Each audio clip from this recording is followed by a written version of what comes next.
Dean Martin was singing his heart out when he saw 3 lives in danger. His decision to stop mid-song and become a human shield became Vegas legend, proving that true heroes don't think about consequences when innocent people need protection. It was Saturday night, April 23, 1966, at the Copa Room in the Sands Hotel and Casino, and Dean Martin was delivering one of the most electric performances of his career. The room was packed with 350 people, including celebrities, high rollers, and tourists who had paid premium prices to see the man who had become synonymous with Las Vegas entertainment at its most sophisticated and glamorous. Dean was 48 years old and at the absolute peak of his powers as a performer. His voice was warm and rich, his stage presence was relaxed but commanding, and his ability to make every person in the audience feel like he was singing directly to them had made him one of the most beloved entertainers in the world.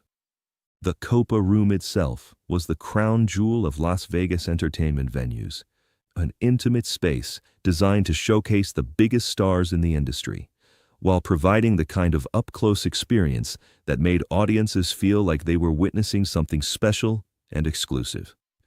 The room's acoustics were perfect. The sightlines ensured that every seat felt like the best seat in the house, and the atmosphere combined sophistication with the excitement that only live entertainment could provide. Dean had opened his set with some of his most popular songs, working through a carefully crafted program that balanced upbeat numbers with more intimate ballads, creating the kind of emotional journey that separated great performers from merely good ones. The audience had been completely captivated from the first note, responding to Dean's performance with the kind of enthusiastic appreciation that performers dream about but rarely achieve. Now, 35 minutes into his set, Dean was midway through one of his signature songs, a romantic ballad that allowed him to showcase both his vocal abilities and his natural gift for making audiences feel the emotional content of the music he was performing. He was standing center stage, bathed in the warm spotlight that created an intimate connection between performer and audience, when something in the back of the room caught his attention. Near the rear entrance of the Copa Room, Dean noticed a commotion that seemed out of place in the otherwise attentive and appreciative audience. 3 men in dark suits had entered the room and were moving purposefully toward a table near the back, where a middle-aged couple and their adult daughter were sitting quietly, clearly enjoying the performance. The 3 men didn't look like typical Copa Room patrons. Their movements were too focused, too aggressive, and they were paying no attention whatsoever to Dean's performance, which was unusual in a room where virtually everyone was completely absorbed in the entertainment. As Dean continued singing, he watched the 3 men approach the family's table. The middle-aged man at the table noticed the approaching figures, and his expression changed from enjoyment to concern, then to obvious fear. The man leaned over to whisper something urgently to his wife and daughter, and Dean could see all 3 members of the family becoming increasingly anxious. Dean's professional instincts told him to continue his performance and let hotel security handle whatever problem was developing in the back of the room. The show must go on was more than just a saying in Las Vegas. It was a professional obligation that entertainers took seriously, understanding that audiences paid significant money for uninterrupted entertainment experiences. But Dean's personal instincts were telling him something entirely different. The body language of the 3 approaching men suggested violence, and the terror in the family's faces indicated that they understood they were in immediate danger. The lead man among the 3 newcomers had reached the family's table and was leaning down to speak directly to the middle-aged man, whose name was Robert Castellano. Dean couldn't hear what was being said, but he could see that it was a threat, delivered with the kind of quiet menace that professional intimidators used when they wanted to terrify people without creating a public scene. Robert Castellano was a small business owner from Chicago who had come to Las Vegas for a weekend vacation with his wife Maria and their 22-year-old daughter, Sophia. What the family didn't know was that Robert's business had unknowingly become involved in a money laundering operation run by the Chicago crime family, and that Robert's refusal to cooperate with demands for expanded criminal activity had made him a target for elimination.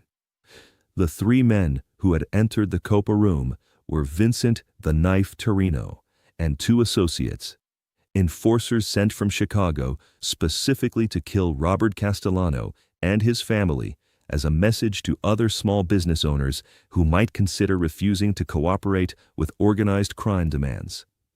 Torino had chosen the Copa room because he believed that a crowded entertainment venue would provide perfect cover for what would appear to be a robbery gone wrong, allowing him to kill all three family members while creating a scenario that would confuse investigators and prevent them from connecting the murders to organized crime activities in Chicago.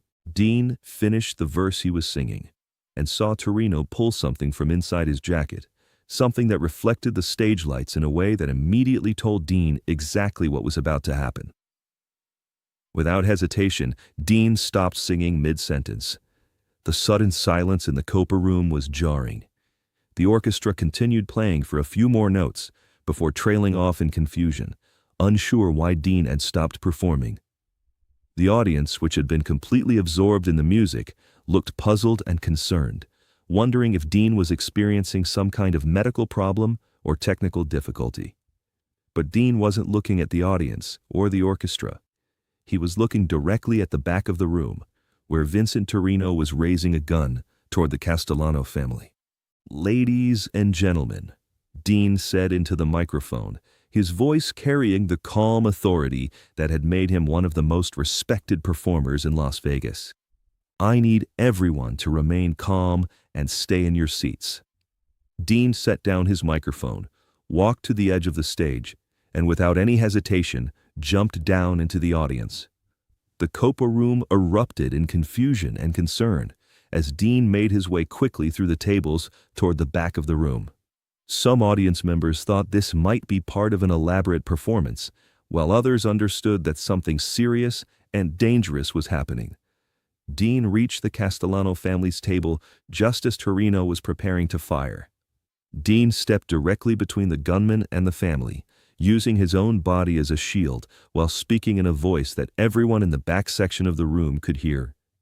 "Vincent, I don't know what business you have with these people, but you're going to conduct it somewhere else." Torino looked shocked to see Dean Martin standing directly in front of him, apparently recognizing one of the most famous entertainers in the world, but unable to process how his planned execution had suddenly become complicated by celebrity intervention. "Martin, get out of the way. This doesn't concern you." Dean's response was delivered with the same calm confidence he brought to his performances, but with an underlying steel that made it clear he wasn't going to be intimidated. "Vincent, everything that happens in this room concerns me. These people are my guests, and I don't allow my guests to be threatened." Behind Dean, Robert Castellano was whispering urgently to his wife and daughter, telling them to move toward the main exit, while Dean was creating a distraction. But Dean could sense their movement and realized that Torino would simply shoot all of them if they tried to leave. "Stay right where you are," Dean said quietly to the family, not turning around but speaking loudly enough for them to hear. "Let me handle this." Dean took a step closer to Torino, positioning himself so that the gunman would have to shoot through him to reach any member of the Castellano family. "Vincent, I'm going to explain something to you. This is my room in my hotel, and these people are under my protection. If you want to hurt them, you're going to have to hurt me first."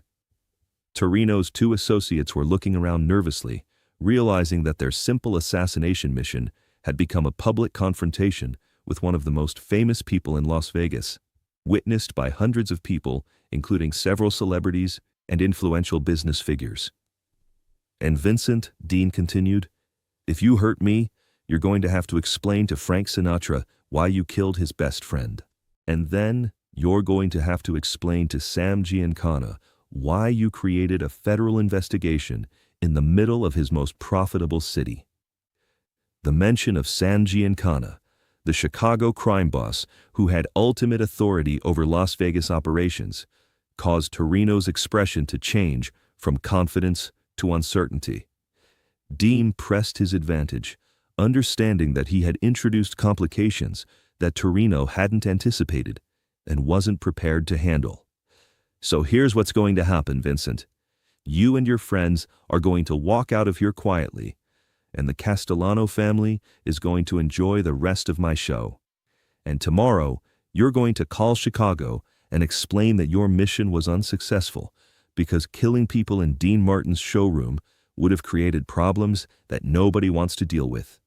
Dean paused, making sure Torino understood that he was completely serious. "Because if you don't leave right now, Vincent, I'm going to call hotel security, and they're going to call the Las Vegas police, and this room is full of witnesses who will be very happy to testify about what they saw tonight." Torino was trapped in an impossible situation. He couldn't complete his mission without killing Dean Martin, which would create a media sensation and a federal investigation that would destroy organized crime operations throughout Las Vegas. But he also couldn't simply walk away without facing consequences from his superiors in Chicago. Dean solved Torino's dilemma for him. "Tell Chicago that the Castellanos are under my personal protection, and that any harm that comes to them will be considered a personal attack on me and everyone connected to me. That includes Frank, Sammy, and all of our friends who have influence in places that matter." Dean's voice carried absolute conviction, making it clear that this wasn't a negotiation, but a statement of fact. "Vincent, you came here to send a message to people in Chicago.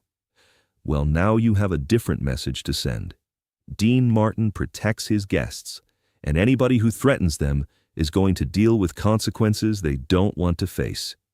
Torino looked at his associates, understanding that their situation had become untenable.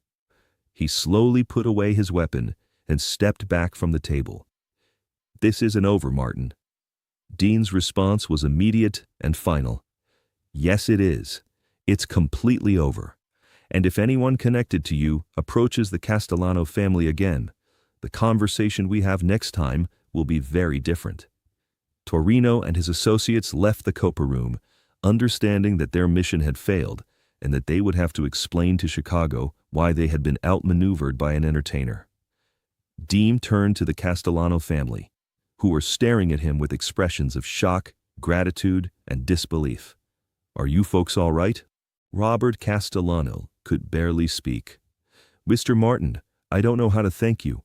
You saved our lives." Dean's response was characteristically gracious and humble. "You don't need to thank me.